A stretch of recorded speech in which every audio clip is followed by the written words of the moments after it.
Meninas e meninos de todo o Brasil, não, né? De São Paulo na veia. Vamos para mais uma transmissão hoje, Direito Constitucional. Estou tentando abrir aqui. Por que demorei? Demorei por quê? Por conta de um problema no nosso vetusto, ultrapassado computador. Vamos lá? Hoje o que nós temos a enfrentar? Intervenção federal. O tema intervenção federal ele tem sido abordado tangencialmente, bem esporadicamente pela banca FCC, CESP, não mais ESAF. ESAF sumiu, ran out. E hoje, vamos lá, para nossas questões de direito constitucional. Deixa eu ver, Rita, boa noite, Rita. O professor Abelha de volta, Abelha, Besouro, pode me chamar de professor Besouro. Estamos aqui. Primeira questão, parabéns. Parabéns a você, de Deus. Marcela de Deus selecionou questões bem interessantes. O tema ele é restrito, é bem restrito. Não costumamos ler, nos ater tanto ao tema intervenção, seja da União nos estados ou nos estados, nos municípios, observando sempre essa preponderância do interesse. É sempre a entidade política maior que intervém na menor. Sérgio Moraes, boa noite. Aguardo você, Sérgio, por suas ótimas intervenções. Inclusive, falar em intervenção, recebi algumas via WhatsApp sobre errinhos no material. Na verdade, é um primeiro erro, né? A gente vai falar sobre esse erro no curso do nosso encontro de hoje. Peço então que você que chegou agora abra o seu material PDF elaborado por de Deus, Marcela de Deus. E terminando a nossa bateria de hoje, o que vamos enfrentar? Uma nova enquete, novos temas para a semana vindoura. Espero sinceramente na semana que vem estar com a garganta cortada, mas com a voz apta a poder transmitir alguma coisa para vocês. Se o médico falar assim, não, você tem que ficar caladinho, quietinho, eu não falo nada.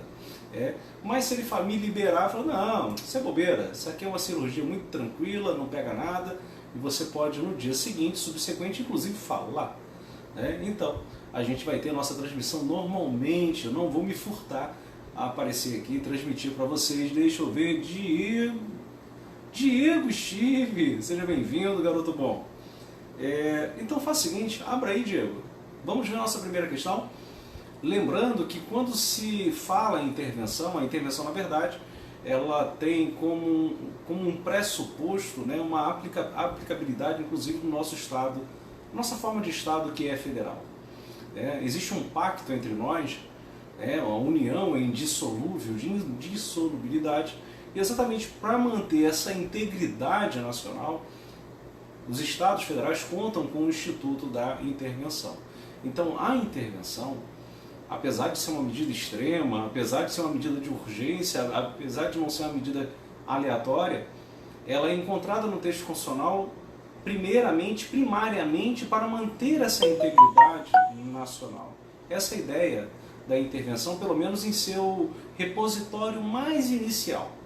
O momento mais inicial da intervenção, quando se fala em intervenção, não só no Estado brasileiro, mas intervenção dentro de um Estado, uma forma de Estado federal, é exatamente com o intuito de evitar o rompimento desse pacto federativo.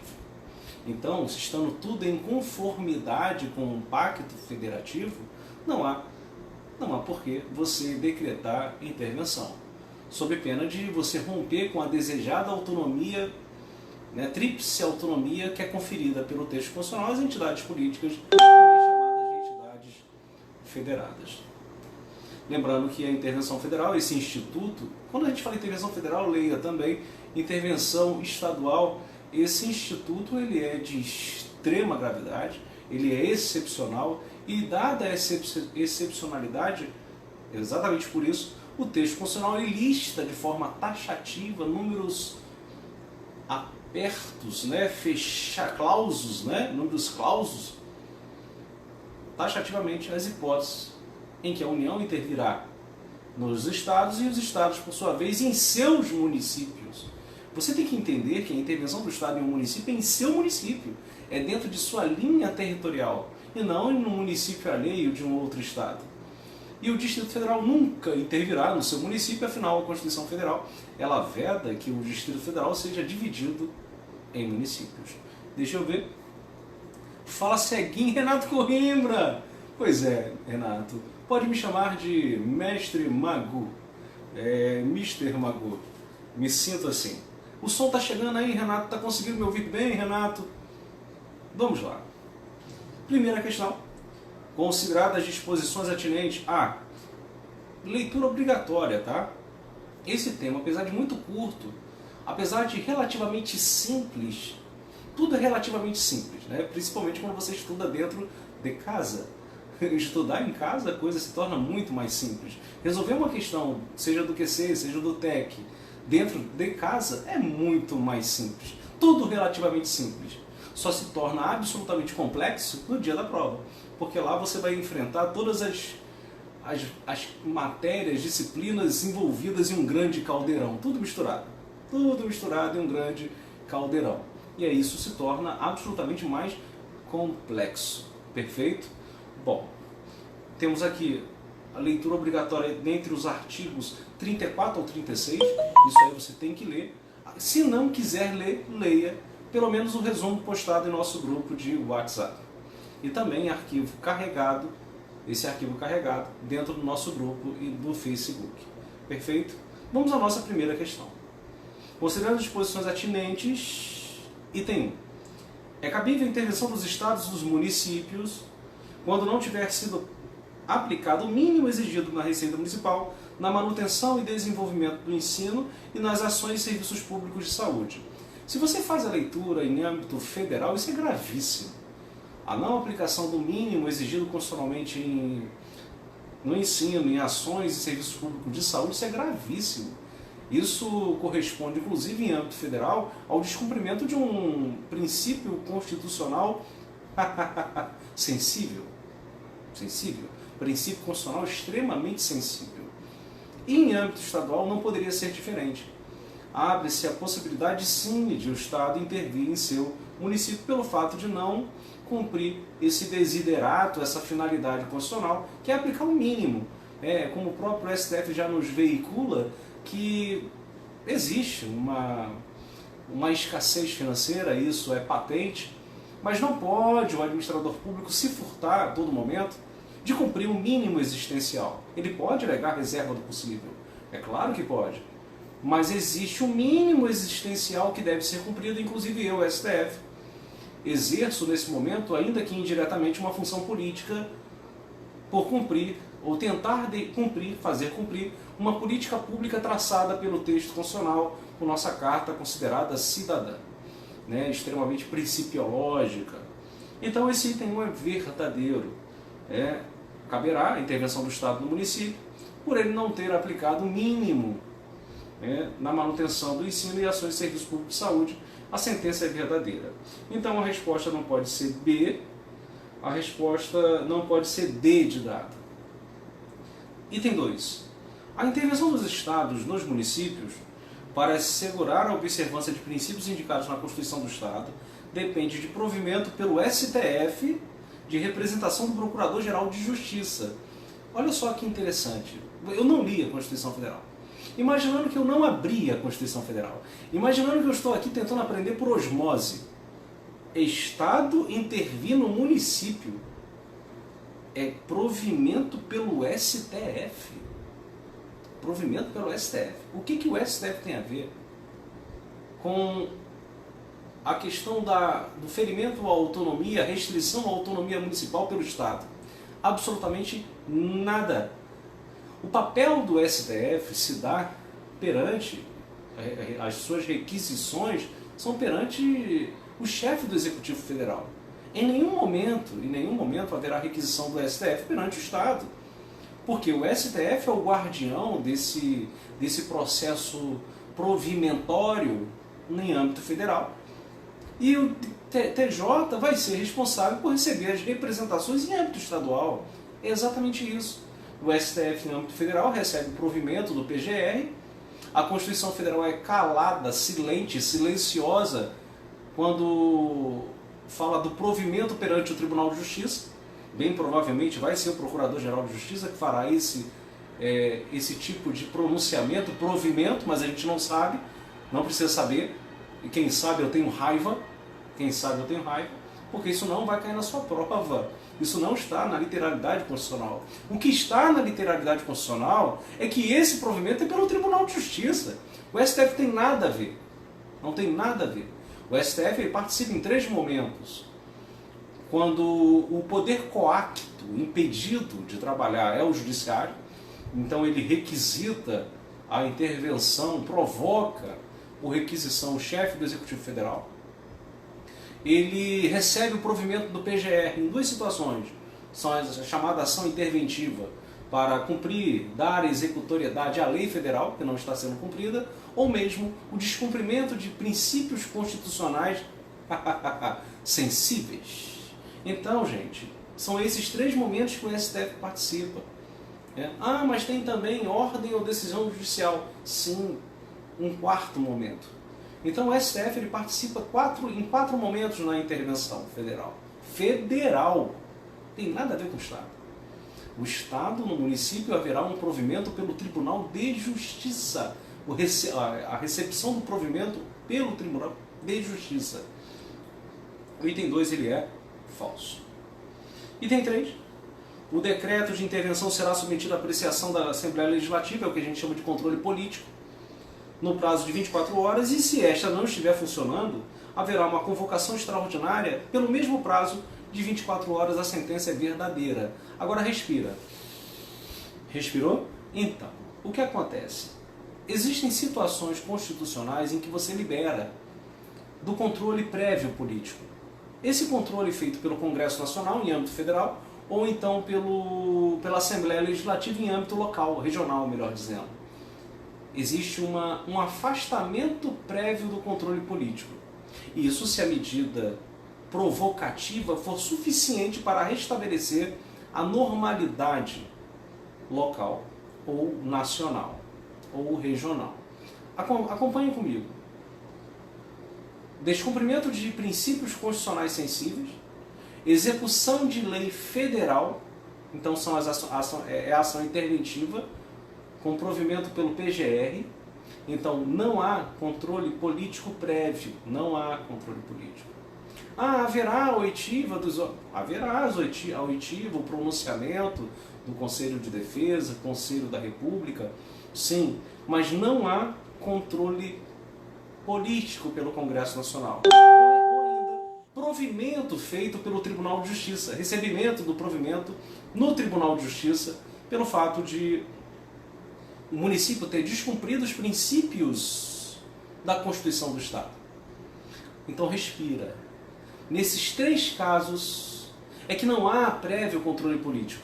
Isso somente se o ato do presidente, o ato do governador for suficiente para restabelecer a normalidade. Porque se não for, se tiver que nomear um interventor, gente, é porque houve uma efetiva intervenção. Então, quando há efetiva intervenção, não tem jeito, você tem que submeter ao controle político. Só não haverá o controle político nesses 3 casos se o decreto interventivo for suficiente para restabelecer a normalidade. É a chamada intervenção sem interventor. Entenda dessa forma. Você afasta o ato, e se esse ato que está trazendo a falta de normalidade, o afastamento dele já é suficiente, não haverá uma intervenção efetiva com nomeação de interventor. Mas se não for suficiente, haverá a intervenção, haverá a nomeação de um interventor. E exatamente por isso, haverá também o controle político. Então guarda com carinho esses 3 casos. E no nosso material há um erro. Há um erro, porque a gente coloca assim, poderes impedidos coactos.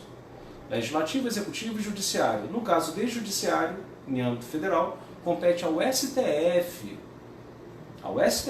acionar o Executivo. E foi dito no nosso material que não libera o controle político. E, na verdade, essa situação concreta não é expressa na Constituição Federal como liberatória. Então há sim um controle político, apesar de ser uma requisição do STF, apesar de ser um ato vinculado, apesar de ser vinculado, pelo fato de ser vinculado, o chefe do executivo ficar preso a essa determinação do STF. Determinação, não é uma recomendação. Então o item 3 está perfeito. E aí você aplica por analogia essa regra. O Congresso Nacional também, 24 horas, e se estiver em recesso, o Senado Federal fará a convocação extraordinária no prazo de também 24 horas. Perfeito? Para que o Congresso Nacional se manifeste, para que a Assembleia Legislativa se manifeste sobre a legalidade do processo interventivo. E se o Congresso Nacional bate e diz o seguinte, não, não pode, e se a Assembleia diz não pode, e o chefe do Executivo ainda assim se furta a extinguir o processo interventivo, ele incorrerá em crime de responsabilidade. Perfeito? Então, a resposta aqui estão corretos 1 e 3, letra C. C de casa. Vamos à questão de número 2. Essa questão caiu agora no último concurso da FCC, né, de Goiás. Uma excelente questão, bem trabalhada a questão. Aí você, professor, é uma questão simples. Mais uma vez, relativamente simples. Especialmente porque estamos fazendo agora no recôndito de nossos lares. Então fica muito mais tranquilo você resolver a questão em casa. Olha que delícia! É muito bom, porque você abre a Constituição, lê mais um pouquinho, pega Vicente Paulo, pega Pedro Leza, pega o Vampirão, vai lá pro Vampiro, Vitor Vampiro, pega o material dele, cheio de esqueminha. Que legal! Tem tabelinha do professor, ainda que errada, né? Mas tem. Então assim fica muito mais tranquilo a gente pegar e acertar a questão. Vamos lá. Suspensão do pagamento da dívida fundada. São aquelas dívidas contraídas que ultrapassam o prazo de 12 meses. Por 3 anos consecutivos, vocês poderiam chamar até em contabilidade pública um passivo financeiro, sem que haja, para tanto, motivo de força maior. E esse caso é um caso de decreto interventivo para reorganizar o quê? As finanças. É um caso de reorganização das finanças. E então, de ofício, o chefe do executivo vai lá e decreta. Aí vamos lá. Precisa de controle político? Precisa. Quando é que não precisa? Repetindo. Ação interventiva para dar execução à lei federal, ação interventiva para dar cumprimento aos princípios constitucionais sensíveis, ou ainda quando o TJ recebeu o provimento para intervir no município pelo fato de descumprir princípios da Constituição do Estado. Nesses 3 casos não há um controle prévio político, nos demais sim. Então, há controle político? Sim, há controle político. Então, no 1, você vai lá na letra B comigo. 1, por decreto do chefe do executivo, a ser submetido à apreciação do respectivo legislativo no prazo de 24 horas. E se estiver em recesso, convocado extraordinariamente no prazo de 24 horas. Lembrando que em âmbito federal, quem faz a convocação extraordinária? Senado Federal. Item 2. Aplicação do mínimo exigido constitucionalmente na Receita Federativa na manutenção e desenvolvimento do ensino. Princípio constitucional sensível. Olha que bacana, olha como dá certo, né?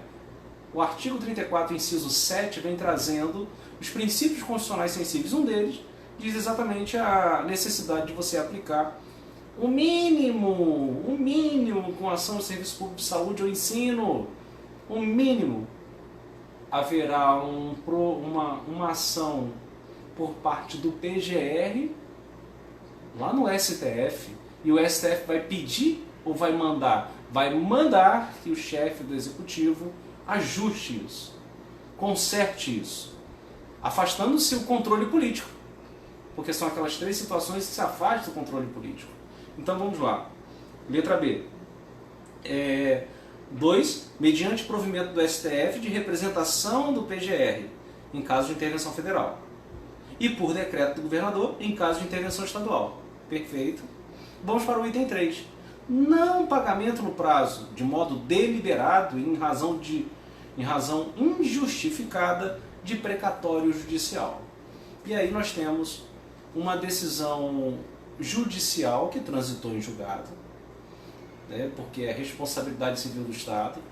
O Estado ele briga judicialmente, não quer pagar a sua dívida administrativamente. Há uma sentença que tem um colorido todo especial, porque transitou em julgado, formou coisa julgada, e até determinada data e você insere em precatório. Na verdade, você sempre insere numa lista para pagamento em precatório, a não ser que seja um depositório de pequeno valor, chamamos de RIPV, né? Porque é de um determinado valor, não ultrapassa 60, 40 ou 30 salários mínimos, conforme o caso, conforme a entidade política respectiva. Então é repositório de pequeno valor, dispensa a inscrição em precatório. Mas tirante esses valores mais módicos, você, Estado, como seus bens são públicos, são impenhoráveis, você vai pagar suas dívidas por meio de precatórios. E o particular recebe até quando? Depende. Se você escreve até o início aí de julho, você vai receber até o final do ano subsequente. Senão você pode demorar mais de 18 meses, muito mais de 18 meses, 3 anos para poder receber conforme o caso. Perfeito? É uma decisão judicial que é descumprida. Apesar do precatório, todo o rito do precatório, depois da sentença, será administrativo. A inscrição do precatório é uma função administrativa do Estado juiz. É uma função administrativa atípica, mas a decisão judicial de pagar está sendo descumprida. Descumprir uma decisão judicial depende, né, de onde provém essa decisão judicial. Porque o descumprimento de uma ordem judicial, eu posso ter uma requisição do STF, uma requisição do STJ ou do TSE. Gente, não vai ser do TSE com certeza. É um precatório do TSE, não vem. Mas poderia ser do STJ ou mesmo do STF, gente. Poderia sim, por conta de a decisão final ter sido lá em sede do STJ, e o STJ é que determina a inscrição, ou mesmo houve um recurso extraordinário, chegou no STF e a fase executória está lá no STF. Então vai depender, né? A ordem judicial está sendo descumprida, deliberadamente descumprida. Cabe intervenção federal? Cabe. Cabe intervenção estadual? Cabe, pelo descumprimento de uma ordem judicial. Lendo o item B, acompanhe comigo. 3.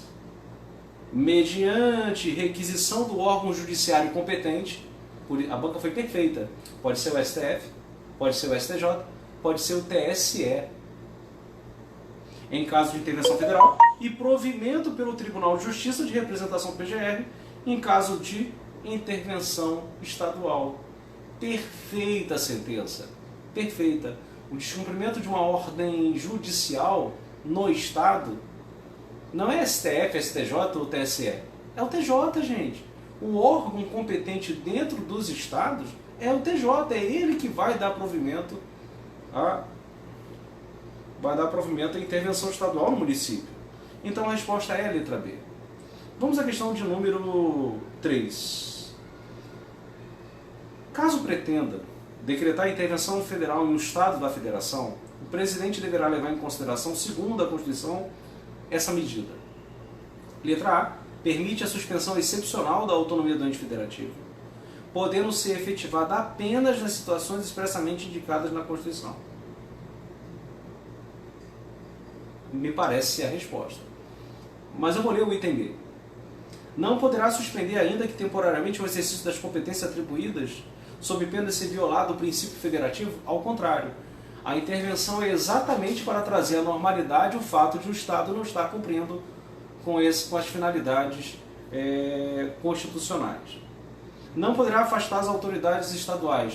Sim, poderá. Inclusive no Rio de Janeiro, em que houve a intervenção federal, houve um afastamento de quem? Lá do secretário de Segurança Pública, e entrou um coronel.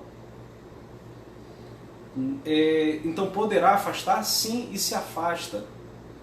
Poderá ser determinada por prazo indeterminado se as circunstâncias fáticas assim exigirem. Na verdade, a Constituição Federal diz que o decreto deve estabelecer qual é a amplitude e o prazo em que a medida vai ser cumprida, por ser excepcional, gente. Porque se não há prazo, você quebra com a desejada autonomia do ente. No Rio de Janeiro, por exemplo, deram até o 31/12/2018. E qual foi a amplitude? Área de segurança pública, no prazo até o final do ano. Impede a edição de medidas provisórias pelo presidente enquanto durar a sua vigência? Na verdade, não. O que se impede é a aprovação de uma emenda à Constituição. Inclusive, é o que a gente chama de limitação circunstancial, né? Ao poder derivado, ao poder constituinte derivado, ao poder constituinte de segundo grau. Você não pode, durante a intervenção federal, aprovar uma emenda à Constituição, porque as balizas constitucionais estão estremecidas. Não há um ambiente legislativo próprio, né, salutar, para que aquela matéria seja discutida sem entrevero, sem que as paixões contaminem o processo legislativo constitucional. Inclusive, isso não, espero que isso não caia na prova, mas é uma situação tão política, tão brincadeira. Nossa Constituição, ela toda hora é retalhada, e nossa Constituição, as suas cláusulas, suas diretrizes, seus princípios são lidos de maneira muito aleatória, muito desprendido de uma interpretação razoável. Aí o cara chega, o presidente da República, e diz: não, faz o seguinte, levanta a intervenção federal, aprova a emenda da Previdência, da reforma da Previdência, depois eu volto a intervir de novo. Isso é bagunça, né? Ele pega, decreta uma intervenção, daqui a pouco suspende a intervenção, aprova a emenda, daqui a pouco volta a intervenção de novo. Como é que você suspende um processo interventivo no Rio de Janeiro? Você só pode suspender o processo interventivo se há o pressuposto de que não existe mais a necessidade da intervenção. Isso se transforma numa questão estritamente política. A gente não sabe como vai ser a manifestação do STF sobre o tema, mas isso não nos importa para efeito de concurso público. Não vai cair, isso prova. Senhor Nil, não precisa de prestação de contas na forma de lei. A não prestação de contas na forma da lei é um caso de intervenção. Não, a não prestação de contas, cuidado, hein? Simone, prestação de contas, Simone, é um princípio constitucional sensível. Eu vou até... será que não está isso expresso? Deixa eu ver aqui. Abre comigo, Simone, a Constituição Federal. Vamos lá. Abre comigo. Abre comigo a Constituição Federal e veja lá se prestação de contas não aparece no inciso 7 do artigo 34. Vamos lá. Abre comigo. Constituição Federal de 1988. Vamos abrir a Constituição. Eu faço o trabalho aqui, você faz aí, Simone. Vamos lá até o artigo 34. E eu faço a leitura agora, 34.7. 34.7D de dado, a linha D. Prestação de contas da administração pública direta e indireta. Então, Simone, sim. É um caso de intervenção federal, mas que depende de um provimento por quem? Pelo PGR.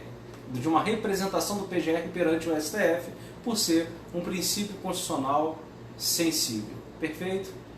Não é espontânea, não. Não é um caso de espontâneo. Voltando à nossa lista, na questão 3, portanto, a resposta tem que ser letra A. Conferindo, resposta letra A. As situações são expressas no texto constitucional, permite um excepcional levantamento da autonomia do chefe do executivo, das autoridades, na verdade, do ente político. Vamos à questão de número 4. Ao disciplinar a organização administrativa, a Constituição estabelece que a União, letra A, não intervirá jamais nos estados. Não intervirá jamais, excepcionalmente pode intervir nas hipóteses expressas, taxativas do texto, previstas no texto constitucional. Não intervirá nos estados nem no DF, como regra, exceto se, dentre outras hipóteses expressamente previstas, para reorganizar as finanças, que suspenderam o pagamento da dívida fundada por mais de 2 anos consecutivos, salvo motivo de força maior. Essa é a nossa resposta. Essa é a resposta. Mas vamos ler a letra C e afastar a sua correção. Isso é muito importante. Intervirá no Estado sempre que entender necessária. Errado, não é sempre que entender necessária, tem que observar todo o caminho, todo o rito, todas as hipóteses que o texto constitucional impõe. Intervirá nos Estados para garantir o livre exercício dos poderes, sendo proibido, contudo, sua intervenção no Poder Judiciário. Poderá no Poder Judiciário, sim, inclusive, nesse caso, cabe ao STF requisitar ao chefe do Executivo Federal. Está autorizado a intervir nos municípios dos estados e do DF quando deixar de ser paga? Não. Na verdade, a União ela não intervém no município nunca, exceto para municípios inclusos, criados dentro dos territórios. Hoje, é inimaginável se pensar numa intervenção federal em município. Isso não tem como, porque não há território.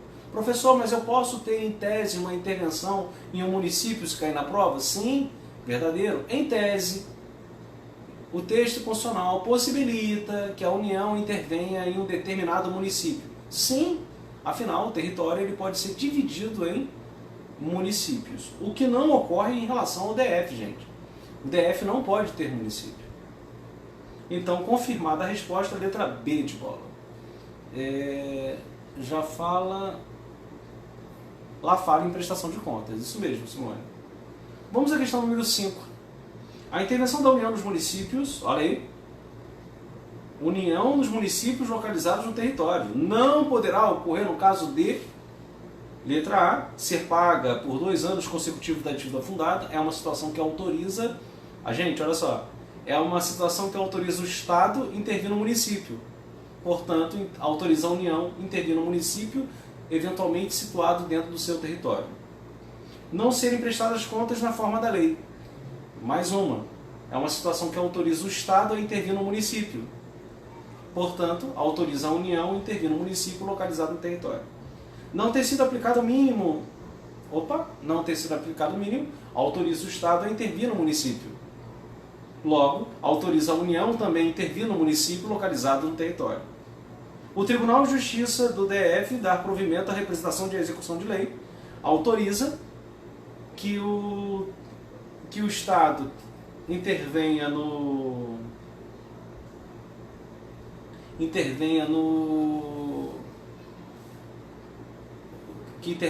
município, portanto, autoriza que a União intervenha no município localizado.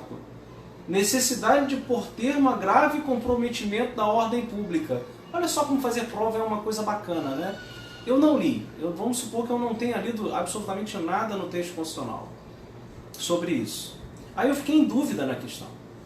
Gente, por termo grave comprometimento de ordem pública, quem é que faz isso? É a União no Estado. Não existe essa possibilidade de o Estado intervir no município para por termo grave comprometimento de ordem pública. Não existe essa possibilidade constitucional. Então, por simetria, não tem como a União intervir no município localizado no território para por termo grave comprometimento de ordem pública. É simples assim. Então, a resposta é a letra E. Na 34 fala da intervenção da União no Estado, na 5 fala da intervenção do Estado no município. Entendo que nos dois falam a mesma coisa, mas entes diferentes. Será que não é esta a sua dúvida? Marcela está falando em relação para Simone. Isso, Marcela. Queria entender a diferença em relação à iniciativa. Simone, fica tranquila com relação a esse ponto, porque a Constituição Federal ela não trata da iniciativa. Ela fala que é um decreto do governador. Diferentemente do que ocorre na esfera federal, em que nós temos a espontânea, provocada por solicitação, provocada por requisição, a gente não tem o mesmo estudo nos estados. Então, quando você pega aqui, por exemplo, o Estado não intervirá, não forem prestadas as contas na forma da lei. Aí quando você pega o artigo 36,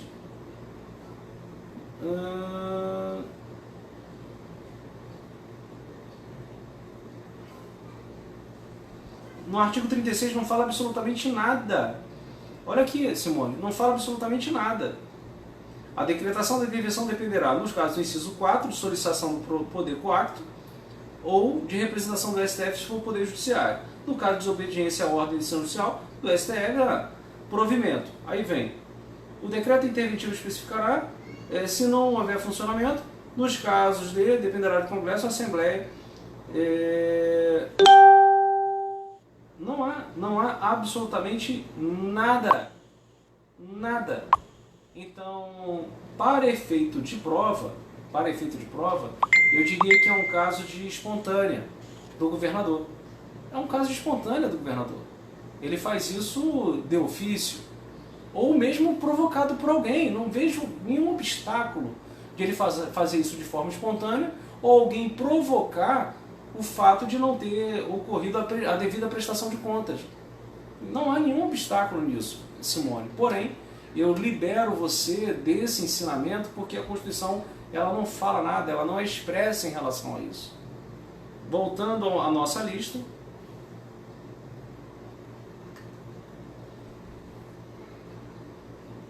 A questão 5, então, a resposta é a letra E, porque não existe essa hipótese de o Estado intervir no seu município para pôr termo a grave comprometimento de ordem pública. Não existe. Então não existirá esse pressuposto para que a União intervenha no município situado em seu território. Vamos à questão de número 6. Fundamentado na Constituição, a União não intervirá nos Estados nem no DF, exceto para... Vamos lá. Item 1. Por termo, a grave comprometimento de ordem pública ou manter a integridade nacional. Verdadeiro. Não intervirá, exceto... São situações de intervenção espontânea por parte do chefe do Executivo, ele expede um decreto interventivo, reorganizar as finanças da unidade da Federação que suspendeu o pagamento da dívida por mais de 2 anos, salvo motivo de força maior, ou deixar de entregar aos municípios receitas tributárias fixadas na Constituição dentro dos prazos estabelecidos em lei. Verdadeiro. Item 3. Assegurar a aplicação do mínimo exigido da resultante de impostos estaduais compreendida proveniente de transferência, manutenção, desenvolvimento e ensino, nações e serviços públicos de saúde. Verdadeiro. São situações expressas na Constituição Federal. Resposta letra E. Vamos à questão 7. Suponha que o Estado de São Paulo deixe de entregar aos municípios 50% da arrecadação do IPVA. Deixar de entregar é um caso de habilita a intervenção federal para a organização das finanças. Isso aí eu pego com você, Simone. Olha aqui, olha o que diz o artigo 34. A União não intervirá nos estados, exceto para, aí vem, reorganizar as finanças da federação. Entenda, ela é de ofício, ela é espontânea. Deixar de entregar aos municípios receitas tributárias fixadas nesta Constituição dentro dos prazos estabelecidos em lei. Então, o texto constitucional determina, dentro do capítulo reservado ao Sistema Tributário Nacional, que 50% do IPVA pertença aos municípios onde os veículos foram licenciados. Então, se o Estado, que tem essa competência tributária e que tem esse bolo tributário, não repassar 50% aos municípios, caberá uma intervenção federal. Abre-se a possibilidade da intervenção federal, conforme a leitura do artigo 34, 5b de bola. Então a resposta, letra E, o Estado ficará sujeito à intervenção federal, tendo por finalidade reorganização de suas finanças. Letra E. Essa é uma questão típica na prova de vocês. Então, assim, é imaginável prever uma prova na área fiscal que diga respeito, por exemplo, ao não repasse do ICMS, gente. Então, assim, cheira a prova. Então, se o Estado deixa de passar 25% lá, conforme aquela distribuição de 1/4, 3/4, para o município, haverá a possibilidade de intervenção federal. Simples assim. Vamos à questão de número 8. Foi solicitada de Deus que nos selecionasse questões também de controle de constitucionalidade. Eu pedi, pô, de Deus, tenta achar pra gente uma ação interventiva. Porque a ação interventiva é um controle concentrado, atenção gente, o Procurador-Geral da República é o legitimado exclusivo para entrar com uma representação no STF, e o STF tem uma competência originária, concentrada. Mas a ação interventiva cuida de uma coisa em tese, num campo abstrato, ou num campo concreto, uma situação específica, tratada ali, que é a intervenção. Ali, tratada, é palpável, tangível. Por isso, a ação interventiva provocada pelo PGR perante o STF, e o STF requisitando ao chefe do Executivo Federal para restabelecer a ordem, ou mesmo intervir na entidade política respectiva. Essa ação, ela é concentrada, essa ação, ela é originária no STF, porém trata de uma situação concreta. Por isso a questão, inclusive, é classificada como controle difuso.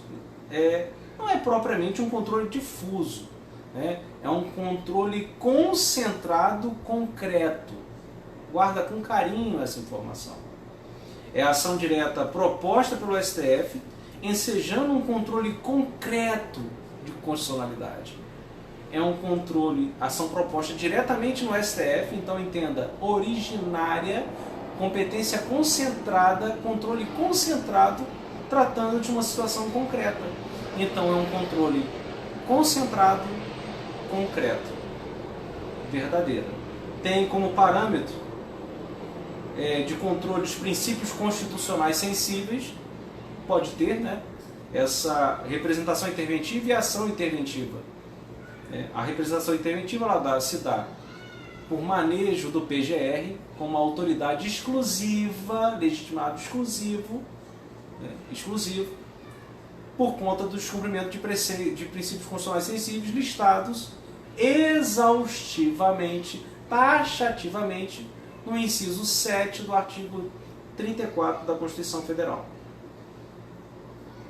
Acarreta, a partir do seu provimento, intervenção do Estado-membro. Não necessariamente.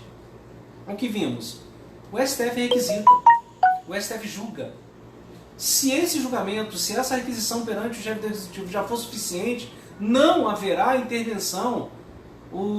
A ideia da ação interventiva, da representação interventiva, não é necessariamente intervir em ninguém.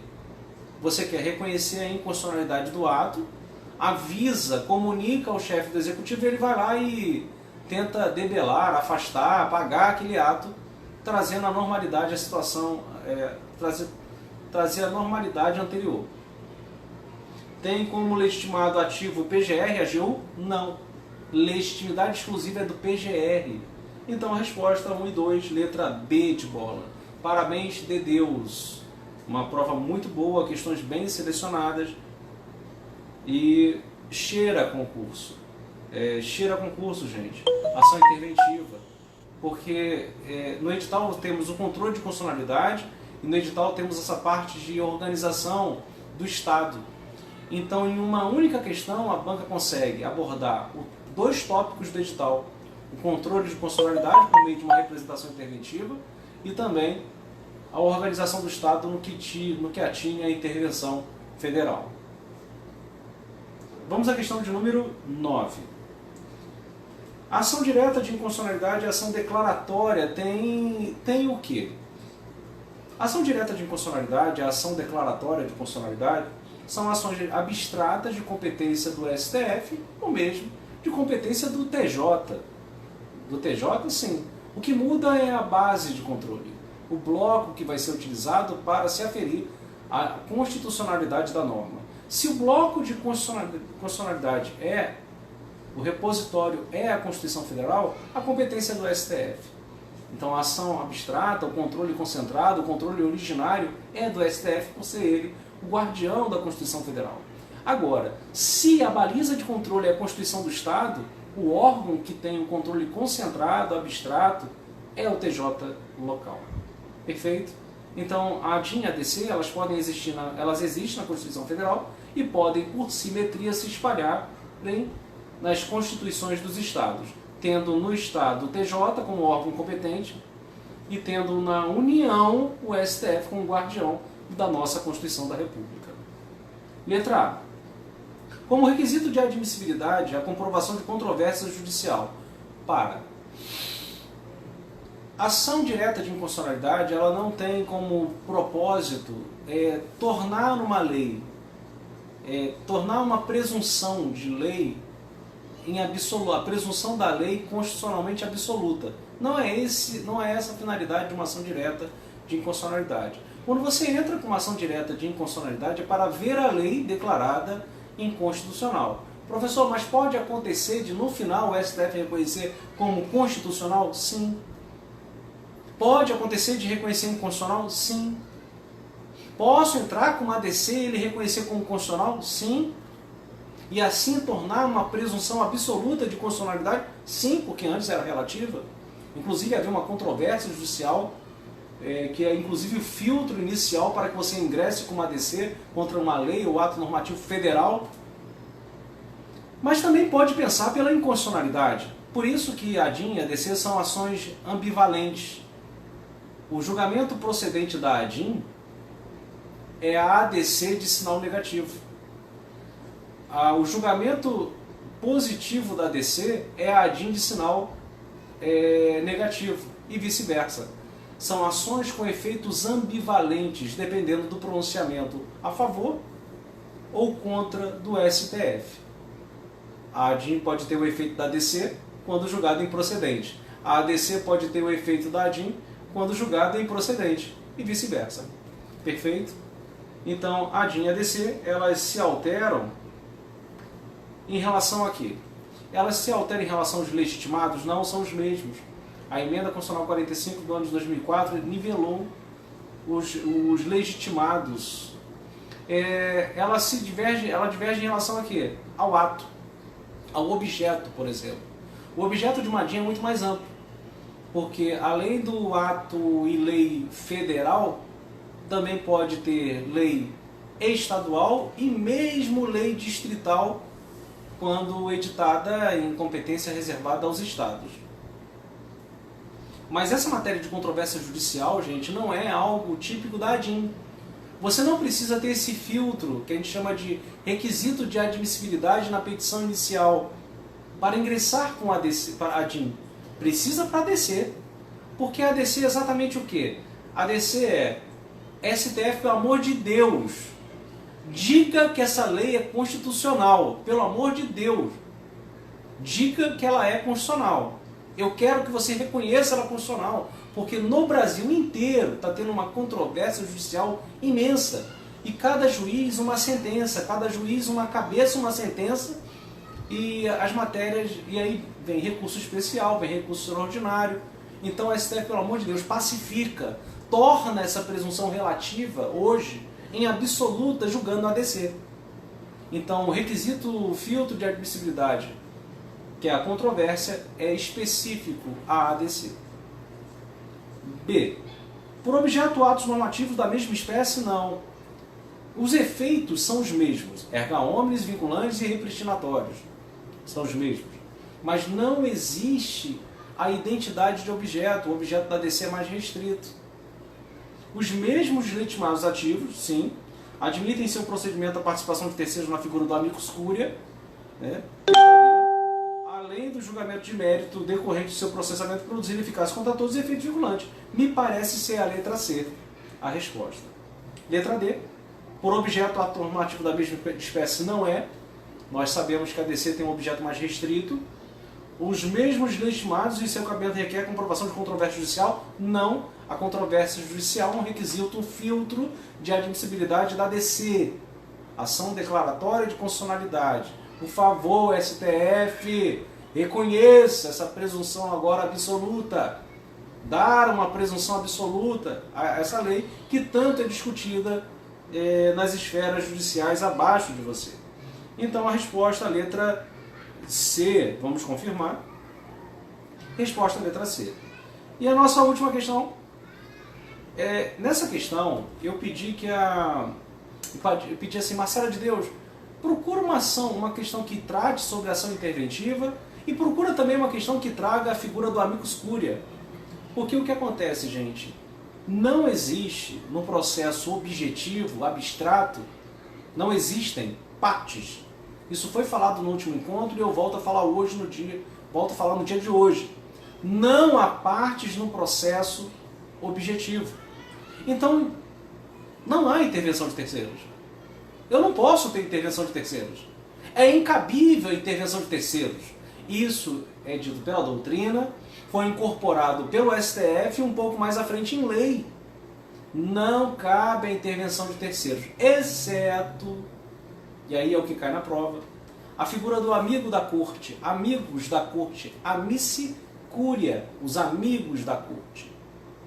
Os amigos da corte podem, ali por uma questão de relevante interesse social, serem admitidos excepcionalmente no processo, por ato do relator. O relator do processo pode admitir até o momento da inserção da pauta de julgamento da figura do amigo da corte, por uma questão religiosa, envolvendo uma questão científica.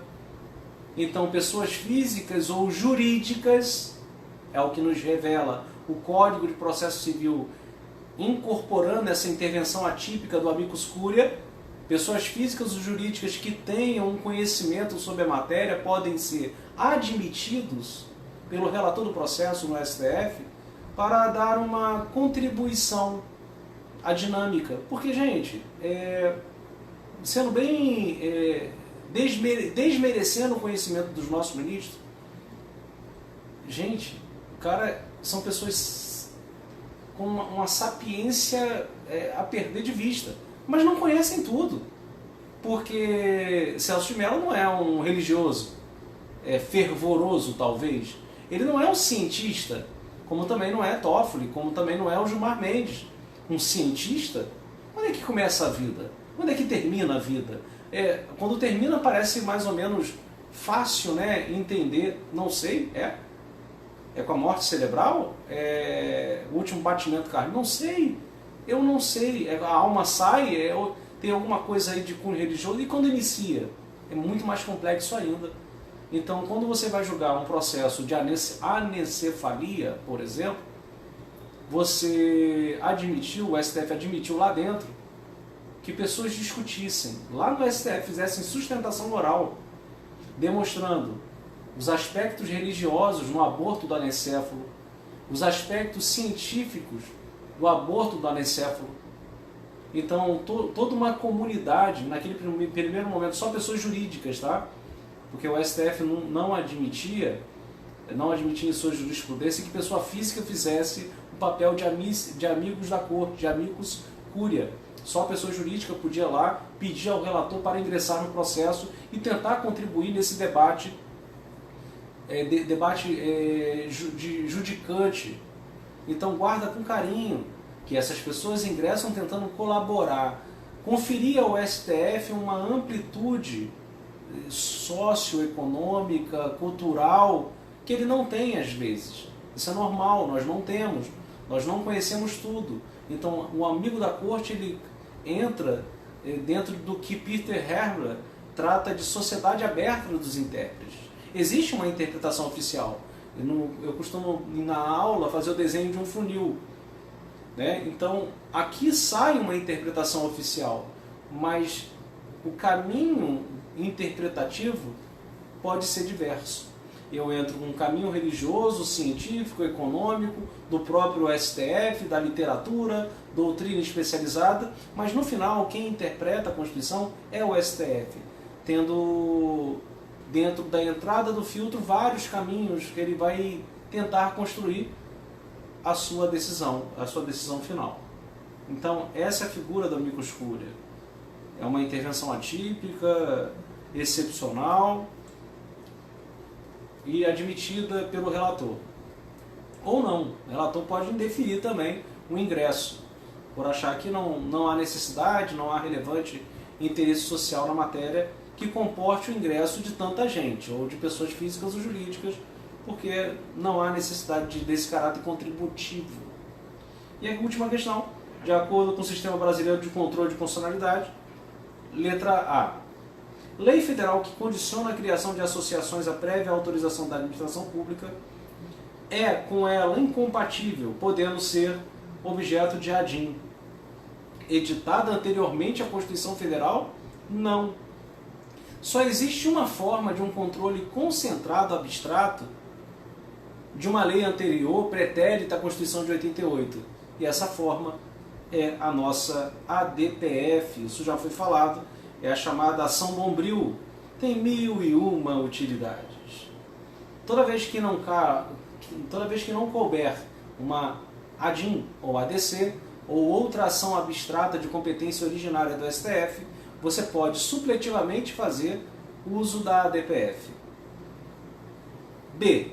Tratado internacional proibindo prisão civil por dívida, que for aprovado em cada casa do Congresso Nacional em 2 turnos, por 3/5, não tem hierarquia equivalente às emendas? Tem. Nós sabemos que houve uma alteração no texto constitucional, mais especificamente no artigo 5º, parágrafo 3º, dizendo que se um tratado internacional que verse sobre direitos humanos for aprovar com o mesmo rito, similar rito, apropriado à aprovação de emendas à Constituição, estará nivelado a uma emenda à Constituição, entrando até no que a gente chama de bloco de constitucionalidade, pode servir para o controle de constitucionalidade das leis supervenientes. Então ingressa. Mas se não for aprovado segundo esse rito, e se tiver o conteúdo de direitos humanos, o que é? É uma lei? Não. É uma emenda? Não. É uma norma supralegal, entende o STF. Letra C. Lei federal que determine o uso de algemas em todos os réus. É inconstitucional, por ser objeto de reclamação constitucional por violar a súmula vinculante editada pelo STF. Lei federal que determine em todos os réus que compareça à audiência é inconstitucional, podendo ser objeto de reclamação por violar súmula vinculante ditada pelo STF. Interessantíssima questão. A súmula vinculante, ela de fato tem, ela tem natureza vinculante, mas é uma lei, então não haverá reclamação. Por quê? Porque a decisão do STF, olha que questão linda, né? Gente, a súmula vinculante, ela vincula todo mundo, mas não vincula o STF, que pode cancelar, rever sua súmula, e não alcança o legislativo. Olha que bacana a questão. A súmula vinculante não alcança o legislativo pode simplesmente editar uma lei inconstitucional, sem problema nenhum. Não há uma vinculação à atividade legiferante do legislativo. Que questão bacana. Letra D. O ajuizamento de uma ADIM em face da lei estadual perante o TJ não impede que a mesma lei impugnada perante o STF seja proposta, uma ADIM. Aí eu falei assim, de Deus, traga para nós uma questão que trate da ação interventiva, já falamos sobre ela, e qual foi o principal ponto? É uma ação concentrada, concreta. Falei, traga para nós a figura do amicus curia, não cabe intervenção de terceiros em processos objetivos perante o STF, exceto se o relator admitir o ingresso de amicus curia. Eu falei, de Deus, acha para nós os que a gente chama de simultaneidade de processos. E ela fez isso. Então, parabéns de Deus, foi uma seleção assim, bem interessante, porque é no que eu acredito para vocês. É aquilo que eu colocaria na prova para vocês. É a nossa resposta letra D, tá, gente? Quando você tem você pode ter uma lei estadual que sofra ADIM perante o STF. Pode.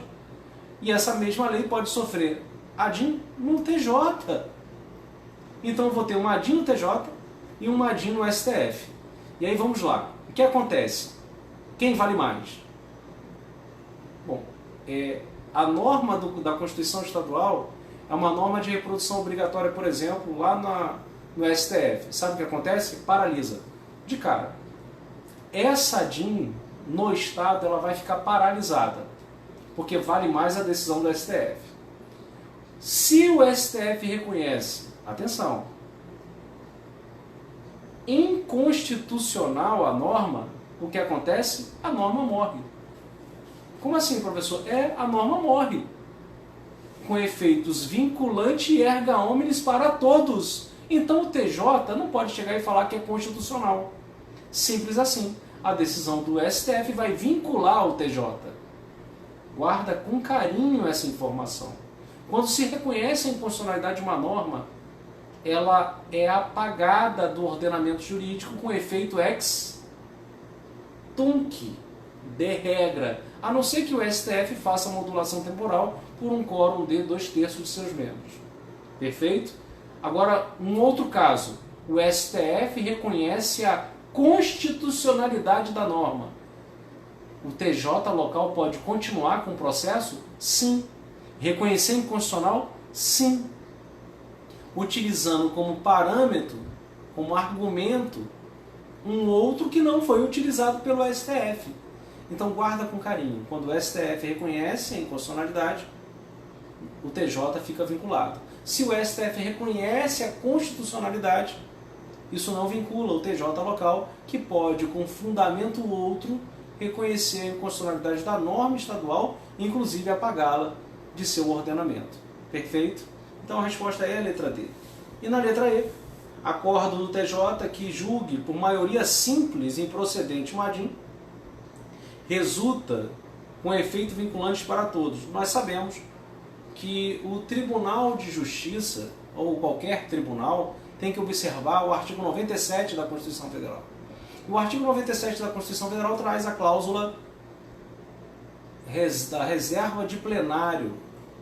A reserva de plenário determina que, para que qualquer tribunal reconheça a inconstitucionalidade, precisa da maioria absoluta de seus membros, ou do pleno, ou do órgão especial, caso exista. E com isso, concluímos a nossa manutenção do dia. Espero que tenham gostado da nossa transmissão. A matéria bem interessante. Releia os artigos 34 ao 36, dever de casa. Se concentra na parte de controle na ação interventiva. Peço que faça a leitura da ação interventiva mais uma vez.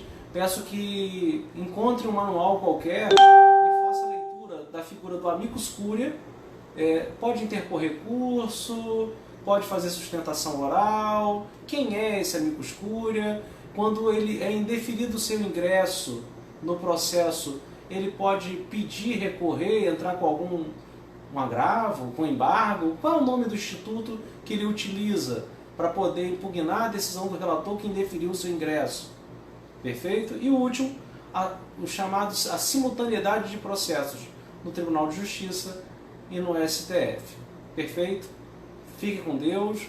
Até quinta-feira. Quinta-feira, lembrando, atos administrativos, tão somente a parte de atos administrativos, que tem coisa pra caramba para falar.